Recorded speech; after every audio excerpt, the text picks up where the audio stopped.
चलिए तो आज पढ़ेंगे metals and non metals. What is non metals, what is non metals. Metals की बात करते हैं तो मेटल्स का हिंदी मीनिंग आएगा धातु और नॉन मेटल्स का मीनिंग आएगा अधातु, जो कि आपको बेसिक में बता चुके हैं। आप इसको और भी क्लियर जानना चाहते हो तो बेसिक एक बार देख लें, उसके बाद मेटल्स एंड नॉन मेटल्स को जानें। ठीक है, इसके अंदर 5 पॉइंट्स को पढ़ेंगे। पहली बात है physical properties of metals and non metals. Physical properties किसे कहते हैं, मतलब दिखने में कैसे लगेगा वो, दिखने में क्या है वो, तगड़ा है, मजबूत है, या और भी किस टाइप का है, या रिजिड है, तो उनको कहते हैं फिजिकल प्रॉपर्टीज। केमिकल प्रॉपर्टीज की बात करते हो। दूसरा पॉइंट केमिकल प्रॉपर्टीज, इसके अंदर क्या जानोगे मेटल्स के बारे में कि आखिर उसके अंदर केमिकल क्या प्रॉपर्टीज रखता है वो, मतलब अगर किसी को ऑक्सीजन से मिला तो क्या रिएक्शन देगा, मतलब किसी भी केमिकल्स मिला रहे हो, मेटल्स को किसी और से मिला रहे हो तो क्या क्या रिएक्शन दे रहा है वो, उसी को केमिकल प्रॉपर्टीज कहते हैं।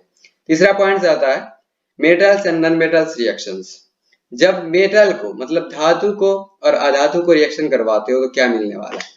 ठीक है, और चौथा पॉइंट आता है अकरेंस ऑफ मेटल्स, मतलब आखिरकार ये मिलेगा कहां पर आपको, ये जो मेटल्स की बात करते हो ये मिलने वाला कहां पर है, कैसे हम पा सकते हैं इसको, कैसे प्राप्त कर सकते हैं, उसी को हम कहते हैं अकरेंस ऑफ मेटल्स।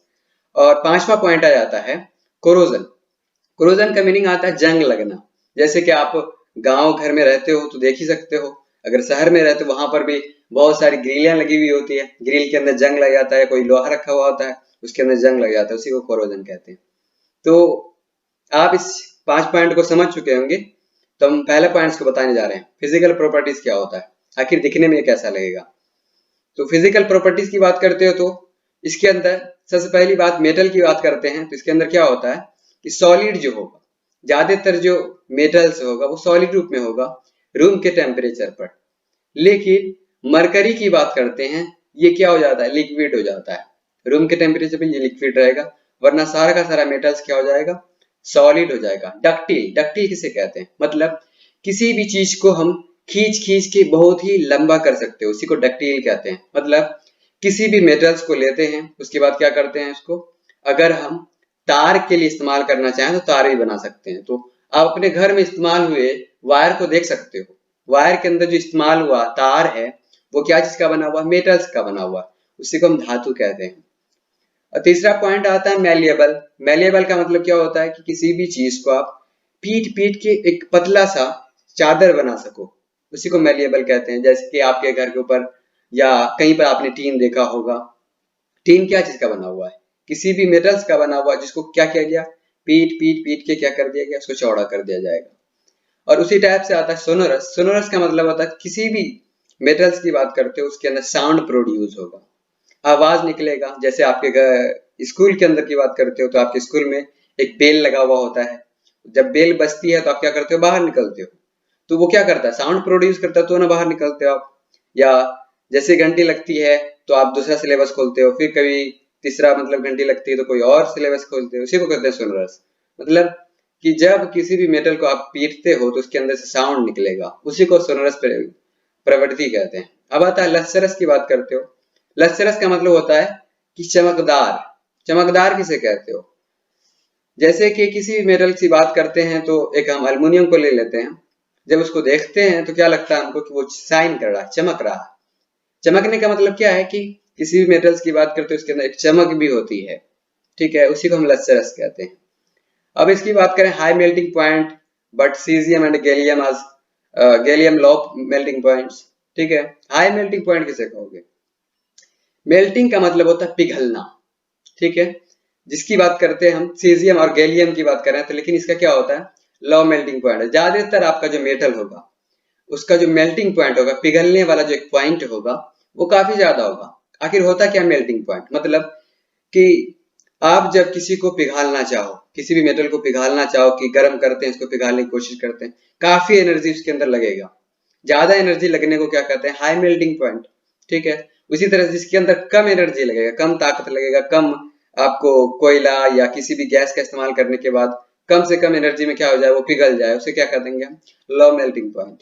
ठीक है, generally good conductor of heat and electricity कहा जाता है। ज्यादातर जो है ये गुड कंडक्टर होते हैं हीट के और इलेक्ट्रिसिटी के, लेकिन लीड की बात करते हैं और मरकरी की बात करते हैं, ये दोनों क्या होता है, पुअर कंडक्टर होता है। इलेक्ट्रिसिटी का। मतलब कि हीट का मतलब क्या हो गया कि जब कभी भी आप किसी चम्मच को खाने के बर्तन के अंदर रख दो जहां पे गर्म होता रहता है, या सब्जी बनाने के वक्त रख रहे हो, तो क्या हो जाएगा कि वो चम्मच धीरे धीरे गर्म हो जाता है। गर्म होने का मतलब क्या हो गया कि वो हीट को कंडक्ट करके आपके ऊपरी परत पे ले आया है, चम्मच के ऊपरी वाले भाग पर। उसी तरह इलेक्ट्रिसिटी की बात करते हो तो इलेक्ट्रिसिटी तो है ही गुड कंडक्टर। जैसे कि आपके घर में तांबा लगा हुआ है, एल्युमिनियम लगा हुआ, कुछ भी है, वायर के अंदर सिस्टम लगा हुआ है, जिसकी बात कर रहे थे मेटल है वो, और उसके अंदर क्या होता है, इलेक्ट्रिसिटी एक जगह से दूसरी जगह ट्रांसफर हो जाता है। क्या कभी ऐसा हुआ आपके साथ कि लकड़ी के द्वारा भी इलेक्ट्रिसिटी ट्रांसफर हो गया हो? क्या कभी ऐसा हुआ है कि शीशे के द्वारा भी आपने ट्रांसफर करके दिखाया हो? अगर कर दिया हो तो बहुत अच्छी बात है, क्योंकि आप महान आदमी बन चुके हैं। अब दूसरी बात कहते हैं यहाँ पर लीड की। लीड का मतलब आ गया भाई शीशे की बात करते हैं इसमें, और मरकरी की बात करते हैं जो पुअर कंडक्टर। और पहला पॉइंट्स में हम बताए थे कि मरकरी क्या चीज होता है, लिक्विड में होता है। ठीक है, अब आता है सिल्वर एंड कॉपर की बात करते हैं, तो ये दोनों बेस्ड कंडक्टर है। ठीक है, जब भी आप सिल्वर के द्वारा इलेक्ट्रिसिटी पास करना चाहो और कॉपर के द्वारा पास करना चाहो तो क्या होगा, आसानी से पास हो जाएगा उसके अंदर। इस वजह से इसको बेस्ड कंडक्टर कहते हैं, क्योंकि और सबके बनिस्बत सबसे ज्यादा तेज रफ्तार में चलने वाला इलेक्ट्रिसिटी जो होगा सिल्वर में होगा, दूसरी बात कॉपर में होगा, इसलिए इसको बेस्ड लिखते हैं। ठीक है, और ज्यादातर की बात करते हैं क्या कहते हैं, मेटल की बात करते हैं, तो वो क्या होता है, हाई डेंसिटी होता है। हाई डेंसिटी का मतलब क्या होता है, ज्यादा से ज्यादा घनत्व होता है, जिसकी वजह से वो क्या होता है, एक जगह से दूसरी जगह नहीं जा पाता है। ठीक है, घनत्व कहने का मतलब क्या होता है, एक एटम दूसरे एटम से बार बार जुड़ा हुआ होता है, कई बार जुड़ने के कारण वो क्या होता है, उसके अंदर घनत्व ज्यादा हो जाता है, इसी वजह से इसको क्या कहते हैं, जनरली हाई डेंसिटी। लेकिन सोडियम की बात करते हो, पोटासियम की बात करते हो, अगर इसकी बात करें तो ये इसको क्या कर सकते हो आप, नाइफ से कट कर सकते हो, क्योंकि इसकी जो डेंसिटी होती है लो होती है।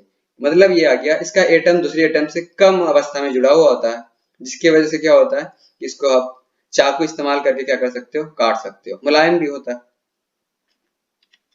अब आता है physical properties of non metals. Non metal दिखने में कैसा होता है, ठीक है, उनका फिजिकल प्रॉपर्टीज क्या होगा, अगर हम बाहर छोड़ दें तो कैसा हो सकता है, क्या हो सकता है। ज्यादातर की बात करें, नॉन मेटल जो है सॉलिड रूप में मौजूद होगा, दूसरी बात गैस रूप में मौजूद होगा। लेकिन एक नॉन मेटल की बात करें, ब्रोमीन की, जो क्या होता है, लिक्विड में होता है, तरल रूप में मौजूद रहेगा। आसान है, इसमें कोई दिक्कत नहीं है कि आपको समझ में नहीं आएगा। ठीक है, अब आता है generally bad conductor of heat and electricity. ठीक है, ज्यादातर जो ये मेटल्स हो, ये नॉन मेटल्स जो होते हैं, ये बैड कंडक्टर होते हैं, हीट के भी और इलेक्ट्रिसिटी के भी। इसके द्वारा आप हीट भी ट्रांसफर नहीं कर सकते हो, दूसरी बात इलेक्ट्रिसिटी भी ट्रांसफर नहीं कर सकते हो। और ग्रेफाइट की बात करते हो, ये एक ऐसा नॉन मेटल है जो कार्बन का कंपाउंड है, कार्बन के किसी भी कंपाउंड की बात करते हो किसी से भी ट्रांसफर नहीं हो पाता, लेकिन ग्रेफाइट से क्या होता है, इलेक्ट्रिसिटी ट्रांसफर हो जाता है या हीट ट्रांसफर हो जाता है, इसको कह सकते हैं गुड कंडक्टर। यही एक नॉन मेटल है जो क्या है, गुड कंडक्टर है, वरना सारा का सारा जो मेटल नॉन मेटल्स है वो गुड कंडक्टर नहीं है। ठीक है, अब आता है नॉन सोनरस, मतलब कि इसके अंदर कोई भी आवाज नहीं आ सकती है। क्या आपने गैस के अंदर कोई आवाज सुना है, हवा के अंदर क्या आप हवा को पीट के या ऑक्सीजन को कभी पीट के आपने सोचा है कि आवाज आ रही है हवा से, या आपके वातावरण में जो हवा है क्या उसमें आपने कोई डंडा हिला के देखा है कि आवाज आ रही है। और ये नॉन लस्टरस भी होता है, ओनली आयोडीन हैज लस्टर, ये जो होता है चमकदार भी नहीं होता है। और दूसरी बात है कि आयोडीन ज्यादातर क्या होता है, लस्टर होता है, मतलब चमकदार नहीं होगी, लेकिन आयोडीन की बात करते हैं तो वो क्या होगा, लस्टर होगा। लेकिन एक और बात बताने जा रहे हैं कि नन मेटल क्या करता है। जब भी कभी आप नन मेटल की बात करें, जब भी ये ऑक्साइड बनाएगा, तो इसकी जो ऑक्साइड होगी, जब भी नन मेटल ऑक्सीजन से रिएक्ट करेगा तो ये क्या बनाएगा, अपने आप को एसिडिक ऑक्साइड बना लेगा। ये ज्यादातर एसिडिक रूप में होगा, अम्लीय रूप में होगा। जब मेटल किसी भी बेसिक ऑक्साइड से मिलता है, जो क्षारीय रूप में होगा, क्षारीय ऑक्साइड होगा, उससे मिलता है, मतलब कि जब भी कभी इसको ऑक्सीजन से मिलाओगे मेटल को, तो वो हमेशा क्या देगा, बेसिक ऑक्साइड, मतलब कि वो जो है हमेशा हमेशा आपको क्या देगा, अम्लीय ऑक्साइड देगा, लाइक मैग्नीशियम ऑक्साइड, जैसे कि मैग्नीशियम ऑक्साइड का एग्जांपल दे चुके हैं। ये फिजिकल प्रॉपर्टीज था, हमको यकीन है कि आपको समझ में आ चुका होगा physical properties of non metals. अब आता है केमिकल प्रॉपर्टीज ऑफ मेटल्स। क्या होता है केमिकल प्रॉपर्टीज मेटल्स के, जब मेटल्स को आप एयर के द्वारा रिएक्शन करवाते हो, हवा के द्वारा रिएक्शन करवाते हो, तो क्या होगा, metals can burn in air, react और डोंट रिएक्ट विथ एयर। क्या कहते हैं, मेटल जो है हवा के द्वारा क्या होता है, जलता है, ठीक है, ना ही ये रिएक्ट करता है, ना ही क्या करेगा, डोंट रिएक्ट करेगा। किसी भी हवा की बात करते हैं, ये जलेगा, रिएक्ट नहीं करेगा, ठीक है। मेटल को जब भी ऑक्सीजन से मिलाते हैं, किसी भी मेटल की बात करते हो, ऑक्सीजन से मिलाएंगे तो क्या बनाएगा, वो मेटल ऑक्साइड बनाएगा। जैसे कॉपर को अगर ऑक्सीजन से मिलाते हो तो कॉपर ऑक्साइड बनाएगा। सिंपल है, मेटल को कभी भी ऑक्सीजन से मिला रहे हो तो उसी का ऑक्साइड बनाएगा। जब भी मेटल ऑक्सीजन से मिल रहा है, ऑक्सीजन कन्वर्ट हो जाएगा ऑक्साइड में और दोनों मिलके ऑक्साइड बन जाएगा, मेटल ऑक्साइड। सोडियम मिला हुआ है, सोडियम के साथ ऑक्सीजन मिला, सोडियम ऑक्साइड, ठीक है, ऑक्साइड को जोड़ते जाएंगे। Some metals like sodium, potassium are kept immersed in kerosene oil as they react vigorously with air and catch fire. अब कहा जाता है कि कुछ एनिमल्स, ये कुछ मेटल्स की बात करते हैं, जैसे कि सोडियम की और पोटासियम की बात करें, इन लोगों को जो है, ये दोनों की बात करें तो इसको इमर्ज किया जाता है केरोसिन ऑयल में, डुबो के रखा जाता है ताकि ये आग को ना पकड़ सके।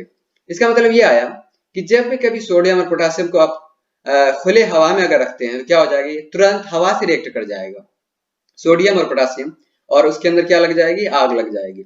अगर कहीं पे आपको आग की बारिश करवानी है, सोडियम और पोटासियम को क्या कर दें, हवा में छोड़ दें, और क्या होगा, वहां पर आग की बारिश होनी शुरू हो जाएगी, ठीक है।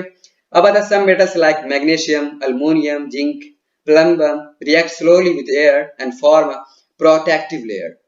अब आता है प्रोटेक्टिव लेयर होता क्या है, जब भी कभी कुछ मेटल की बात करते हैं, मैग्नीशियम की बात करते हैं या अल्युमिनियम की बात करते हैं या जिंक की या तो प्लम्बम की बात करते हैं, जब भी ये हवा से रिएक्ट करता है, रिएक्ट करेगा लेकिन स्लोली रिएक्ट करेगा, बहुत ही आराम आराम आराम से, कुछ दिन लग जाएंगे इसको रिएक्ट करने में।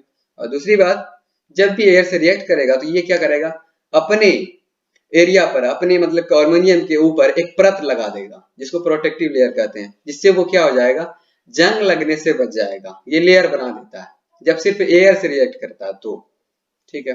अब magnesium can also burn in air with dazzling light from its oxide.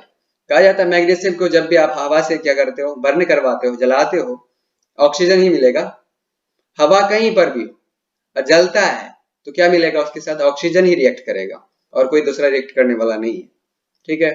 तो जब भी मैग्नीशियम किसी भी हवा से रिएक्ट करता है, यानी ऑक्सीजन से रिएक्ट करता है, तो क्या बनाएगा, वो एक लाइट ट्रांसफर करेगा बाहर की तरफ, उसका नाम क्या होगा, डैजलिंग लाइट, जो ऑक्साइड के रूप में आएगा, और वो ऑक्साइड बनाएगा भी, और दूसरी बात लाइट क्या देगा, वो डैजलिंग लाइट। अब फेरस एंड कॉपर की बात करते हैं, ये क्या करेगा, किसी भी ऑक्सीजन और क्या कहते हैं, ferrous and copper don't burn but combine with oxygen to form oxide, ठीक है। फेरस और कॉपर की बात करते हो, सीयू हमने छोटा कर दिया तो कॉपर समझ लेना, तो फेरस और कॉपर की बात करते हैं, ये कभी बर्न नहीं करने वाला है, ठीक है, ये कंबाइन हो जाता है, जुड़ जाता है ऑक्सीजन से, और क्या बनाता है, ये ऑक्साइड बनाता है, बर्न कभी नहीं होगा फेरस और कॉपर, ये क्या हो जाएगा, कंबाइन हो जाएगा, जुड़ जाएगा, लेकिन क्या बनाएगा, ऑक्साइड बनाएगा, ये अपने ही मेटल का क्या बना लेगा, ऑक्साइड।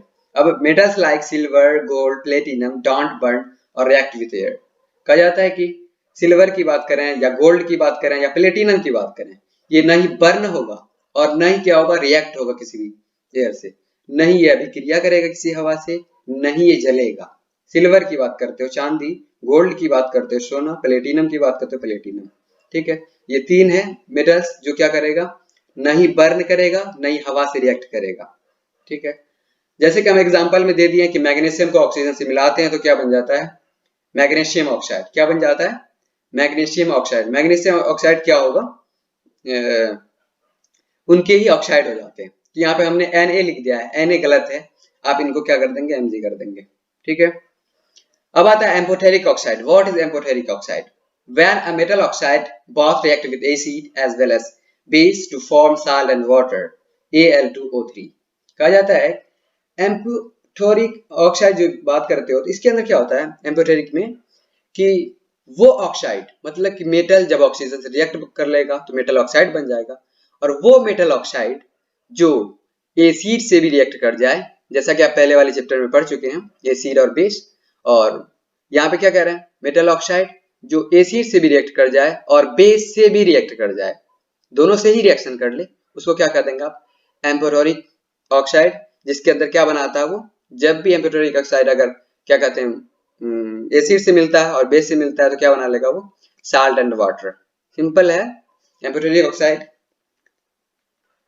अगर कोई भी दिक्कत आए तो कमेंट कर सकते हो आप, नीचे की तरफ कमेंट बॉक्स रखा हुआ है आपके लिए ही है, ठीक है। कहीं पर भी कोई प्रॉब्लम आए आप वहां पे कमेंट बॉक्स में डायरेक्ट कुछ भी लिख रहा हूँ, बेहतरीन तौर पे लिखें और गलत सलत ना लिखें, वो बेहतर है। और उसमें जो भी आपका मतलब कि क्वेरीज है, क्वेश्चंस वगैरह है, जरूर क्वेश्चन कर सकते हैं ताकि आपके लिए हम नया कुछ राइज कर सकें, नया कुछ समझा सकें, ठीक। अब मेटल रिएक्ट विथ वाटर, जब मेटल, कोई भी मेटल, जैसे कि मेटल की बात करते हैं, सोडियम हो गया, पोटासियम हो गया, कैल्शियम हो गया, वो क्या किसे रिएक्ट करेगा, पानी से रिएक्ट करेगा, मतलब H2O से। पानी का जो सूत्र होता है या फॉर्मूला होता है उनको क्या कहेंगे, H2O। तो यहां हमने लिखा है metal react with cold water. कुछ मेटल्स हैं जो क्या चीज से रिएक्ट करेगा, ठंडे पानी से रिएक्ट करेगा, जैसे सोडियम की बात करते हो, पोटेशियम की बात करते हो और कैल्शियम की बात करते हो। ये कभी भी हॉट वाटर से नहीं रिएक्ट करेगा, ठंडे पानी से रिएक्ट कर जाएगा, ठीक है। लेकिन कुछ की बात करते हैं, जैसे सोडियम की बात करते हैं, ये कोल्ड वाटर से भी रिएक्ट कर जाता है। लेकिन मेटल्स जैसे कि हॉट वाटर से रिएक्ट करने वाला, जैसे मैग्नीशियम, आप मैग्नीशियम को कितनों ही आप कोल्ड वाटर से रिएक्ट करने की कोशिश करें तो नहीं होने वाला रिएक्शन, क्योंकि इसके अंदर क्या करना पड़ेगा आपको, गर्म पानी ही करके क्या करना पड़ेगा, रिएक्शन करवाना पड़ेगा। उसी तरह से फेरस की बात करते हैं या अल्युमिनियम की बात करते हैं, इसको ठंडे पानी से रिएक्ट नहीं करवा सकते या हॉट पानी से नहीं रिएक्ट करवा सकते। ये जो है स्टीम से ही रिएक्ट करेगा। किससे रिएक्ट करेगा, स्टीम, मतलब भाप से रिएक्ट करेगा, भाप से। जैसे कि फेरस की बात करते हो, भाप कौन हो गया, जैसे कि हवा में उड़ने वाला कोई पानी, हवा में उड़ने वाला कोई पानी, जैसे कि आपके वातावरण में उड़ रहा है, और अगर आपका जो दीवार या आपकी दीवार के ऊपर जो ग्रिल लगी हुई है जो लोहा का बना हुआ है, वही हवा के अंदर जो मौजूद पानी होता है, वो पानी क्या करेगा, इस फेरस से रिएक्ट करेगा, उसके बाद फेरस में मतलब लोहा के अंदर क्या लगा देगा, जंग लगा देगा। इस टाइप से करके वो रिएक्ट करवाता है, ठीक है। सोडियम की बात करते हैं, जब पानी से रिएक्ट करवाते हैं सोडियम हाइड्रोक्साइड बनेगा, जो बेसिक नेचर का भी है, और H2 बाहर निकालेगा। उसी तरह पोटासियम की बात करते हो, पोटासियम भी क्या बनाएगा, पोटासियम हाइड्रोक्साइड बनाएगा। सभी कोई हाइड्रोक्साइड बना लेगा, मैग्नीशियम भी हाइड्रोक्साइड बनाएगा, सबका नाम हाइड्रोक्साइड से जुड़ जाएगा। और जब भी पानी से मिलेगा तो क्या बनाएगा, मैग्नीशियम हाइड्रोक्साइड, और दूसरी बात उससे क्या निकलेगा, हाइड्रोजन गैस निकलेगा। In case of calcium and magnesium, ठीक है, कभी कभी क्या होता है, calcium and magnesium the metals start floating due to double of hydrogen gas sticking to its surface. कभी कभी क्या होता है कि कैल्शियम और मैग्नीशियम की बात करते हो ना, तो ये क्या होता है कि जब भी आप रिएक्शन करवाते हो, आप रिएक्शन करके देखोगे, ठीक है, तो आपका जो परत के अंदर, जिसके अंदर आप रिएक्शन करवा रहे हो, ठीक है, उस डब्बे के अंदर क्या होता है, हाइड्रोजन चिपक जाता है, साइड साइड में चिपक जाता है, जिसके कारण क्या होता है, उसके मास को कम कर देता है, मतलब उसके वजन को, कैल्शियम के और मैग्नीशियम के वजन को कम कर देता है, जिसकी वजह से वो क्या होता है, ऊपर की तरफ तैरने लगता है। कैल्शियम और मैग्नीशियम की बात करते हैं, क्यों तो चिपकता है वो, क्यों तैरने लगता है, क्योंकि उसके जो परत में है, मतलब कि उसकी जो दीवार है, जिस टब की बात करते हो जिसमें आप रिएक्शन करवा रहे हो, उसकी दीवार में क्या होता है, हाइड्रोजन चिपक जाता है, जिसकी वजह से कैल्शियम और मैग्नीशियम ऊपर की तरफ तैरने लगता है, ठीक है। कभी कभी ऐसा होता है, ये पूछा जा सकता है आपसे। अब आता है फेरस प्लस वाटर को मिलाते हैं तो क्या बनाएगा, फेरस ऑक्साइड बनाया जाता है और हाइड्रोजन बाहर निकल जाता है। अल्युमिनियम को अगर H2O से मिलाते हो तो क्या बनाया जाता है, अल्युमिनियम ऑक्साइड बना लेगा, और दूसरी बात H2 बाहर निकल लेगा, बाहर चला जाएगा। तो यहाँ पे Al2O3 होगा, जो कि नहीं लिख पाए हम, हो सकती है थोड़ी थोड़ी गलती हमारी भी। और आप इसको कोशिश करें बैलेंस करने की, जो चीज को बैलेंस नहीं किए उसको बैलेंस करने की कोशिश करें। जैसे कि आपको chemical reaction and equation balance करने के लिए सिंपल आइडिया दिया था, वो आइडिया को जाने और वो आइडिया को पहचानने की कोशिश करें। अगर आपको बैलेंस करने नहीं आता तो आप कमेंट के अंदर डाल सकते हैं कि कैसे बैलेंस करें, हम एक क्लास उसके लिए बना देंगे, एक सिंपल आइडिया डाल के, ताकि आपको आसानी से समझ में आ सके बैलेंस कैसे कर सकते हैं, ठीक है। अब आता है metal react with dilute acid, जब भी डाइल्यूट एसिड से रिएक्ट करता है। डाइल्यूट एसिड किसको कहते हैं, जिसके अंदर कम से कम क्या कहते हैं, एसिड नेचर हो, मतलब अम्ल कम मिला हुआ हो, ठीक है। जिस केमिकल्स की या जिस पानी की बात करते हो इसके अंदर पानी ज्यादा हो और उसके अंदर एसिड कम हो, तो ये दोनों के जो घोल को क्या कर देंगे हम, डाइल्यूट एसिड। जिसके अंदर अम्ल कम होगा, पानी ज्यादा होगा, उसको क्या कर दोगे, डाइल्यूट एसिड। इसी को कहते हैं metal react with dilute acid. जब भी हम मेटल को रिएक्ट करते हैं डाइल्यूट एसिड से, जिसके अंदर क्या होगा, पानी ज्यादा होगा, अम्ल कम होगा, ठीक है, उसी को कहते हैं डाइल्यूट एसिड। तो आप इसके बारे में लिख सकते हो। उसके बाद मेटल को जब डाइल्यूट एसिड से रिएक्ट करवाते हैं, सिंपल है कि वो नमक ही देगा, साल्ट देगा, दूसरी बात हाइड्रोजन गैस अपने से बाहर निकाल लेगा। जब मेटल रिएक्ट विथ, अब आता है metal react with dilute hydrochloric acid and dilute sulphuric acid to form salt and hydrogen. जब भी मेटल कभी भी डाइल्यूट हाइड्रोक्लोरिक एसिड से रिएक्ट करेगा या HCl से रिएक्ट करेगा या सल्फ्यूरिक एसिड से रिएक्ट करेगा तो क्या बना लेगा, वो अपने आप में साल्ट बनाएगा, दूसरी बात हाइड्रोजन गैस बाहर निकलेगा। ये आप पढ़ चुके हैं मेटल में एंड नॉन मेटल्स में। इसके अंदर कोई भी क्वीज आए, मतलब कोई भी क्वेश्चन आए आपको, तो आप सवाल कर सकते हो इसके अंदर, कमेंट्स के अंदर। और फेरस को जब हम HCl से रिएक्ट करवाते हैं तो फेरस क्लोराइड बनाएगा, दूसरी बात गैस बाहर निकल जाएगा, क्योंकि हमने बता दिया पहले कि साल्ट बनेगा, दूसरा क्या निकलेगा, हाइड्रोजन गैस बाहर निकल जाएगा।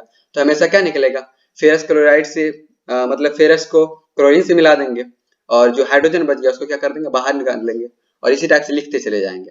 अब आता है कॉपर, मरकरी एंड सिल्वर की बात करते हो, तो ये कभी भी रिएक्ट नहीं करता है डाइल्यूट एसिड से, ठीक है, ये बात का ध्यान रखेंगे आप। कॉपर, मरकरी एंड सिल्वर, ये तीन चीज हैं जो क्या करेगा, डाइल्यूट एसिड से रिएक्ट नहीं करेगा। उसी तरह से मैग्नीशियम एंड मैग्नीज की बात करते हो, ये किससे रिएक्ट करेगा, डाइल्यूट नाइट्रिक एसिड से।